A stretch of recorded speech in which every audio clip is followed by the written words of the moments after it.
I started asking myself why, and I started asking friends, were you told traditional stories as a child, etc.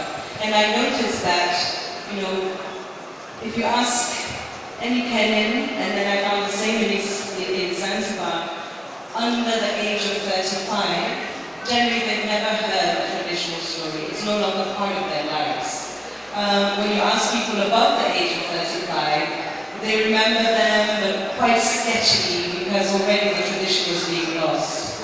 And that's when I decided that I would like to embark on this journey and gather all the stories from several East African countries, just as a way of preserving them, really. I didn't know how far it would go.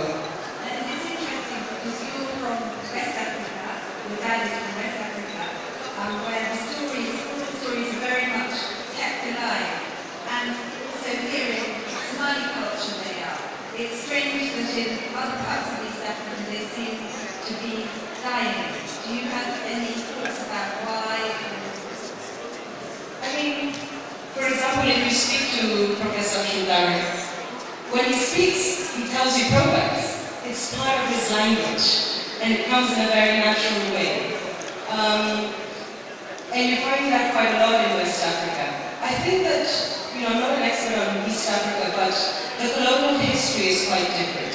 Whereas in West Africa, colonialism was very much a mercantile and an economic relationship. People in West Africa, we retain very much our food, our mode of dressing, and all of that. When I first went to Kenya, I was very surprised that most people don't wear African clothes. You're more likely, it's easier to find potatoes than yam, So there has been, and I think there was quite a deliberate attempt by the British to wipe away traditional Kenyan cultures. I mean, you can still, you go to a Kikuyu family and you speak to the elders and they tell you traditional tales, but generally the youth don't seem that interested, or at least have not been given the opportunity.